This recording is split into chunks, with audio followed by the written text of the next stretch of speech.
Então não existe capitalismo sem capitalistas no poder. Então o caso da China já começa por aí a diferença. Fala pessoal, bem-vindos ao nosso canal, eu sou o professor João.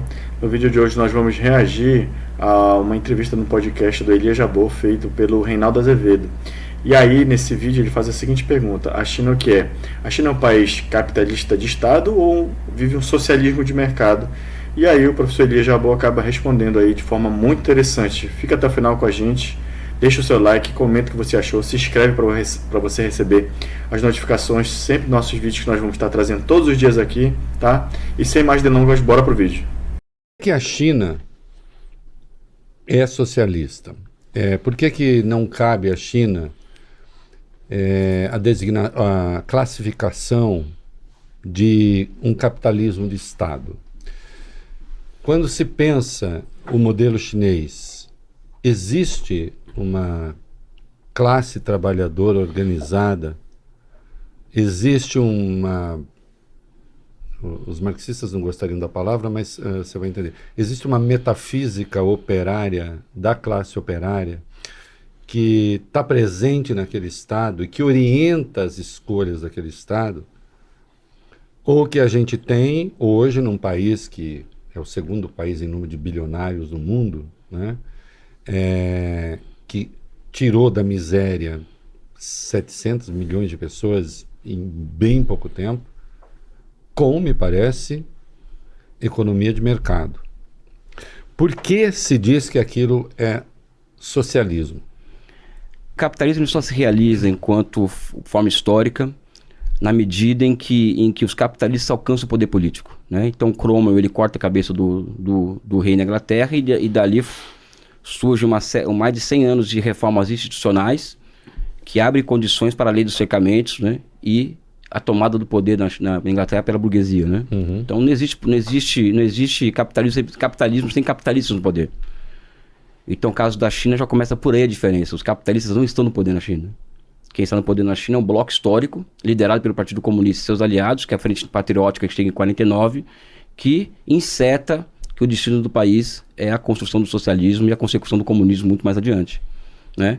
Então, na China, existem os capitalistas, os bilionários, que, aliás, nos últimos 5 anos, metade dos milionários deixaram a China por conta das políticas adotadas por Xi Jinping.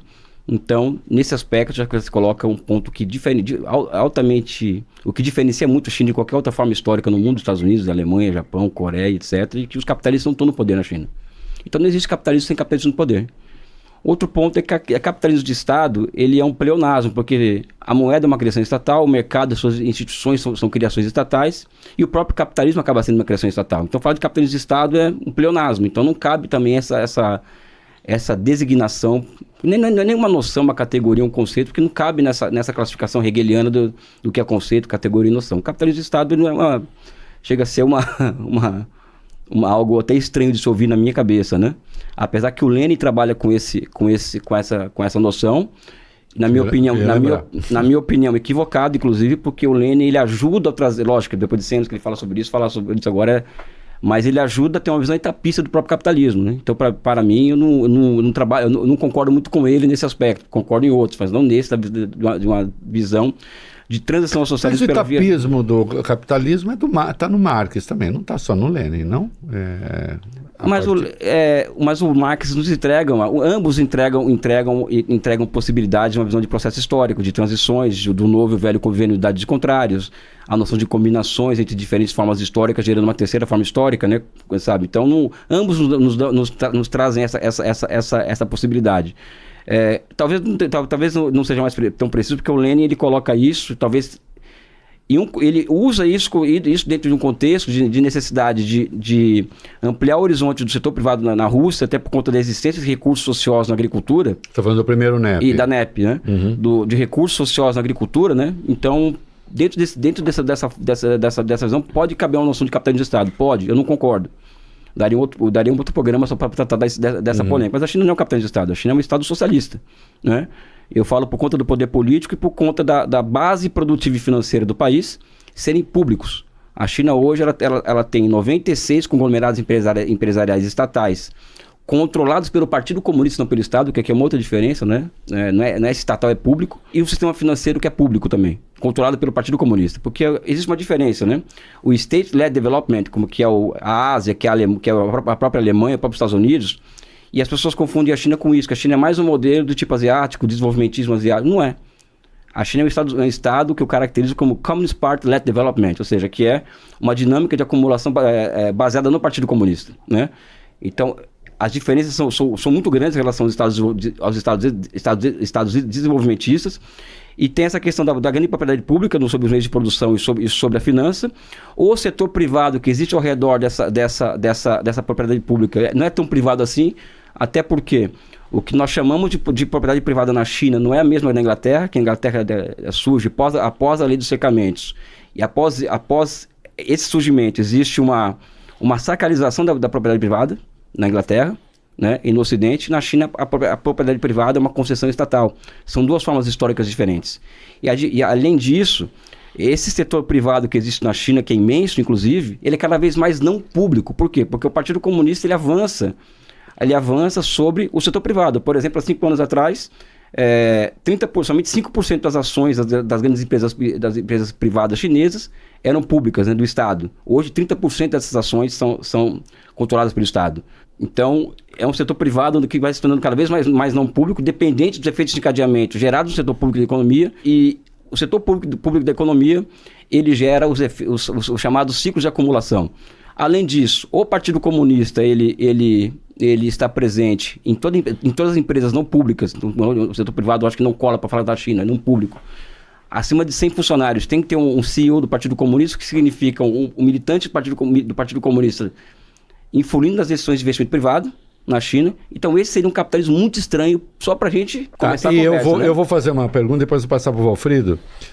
E quem controla o Partido Comunista? Quem controla o Partido Comunista é a sociedade chinesa, né? Você tem uma herança do modo de produção asiática, daquela meritocracia confuciana que acaba se encarnando no Partido Comunista, né? E esse Partido Comunista, na medida em que é capaz de entregar para a sociedade os resultados esperados pela sociedade, ele continua tendo um mandato dos céus, né? Diferentemente da União Soviética, que tinha uma sociedade um tanto quanto amorfa na base daquela sociedade. Na China não. A China tem uma sociedade, a classe trabalhadora, por exemplo. A China é o país que faz mais greves no mundo hoje.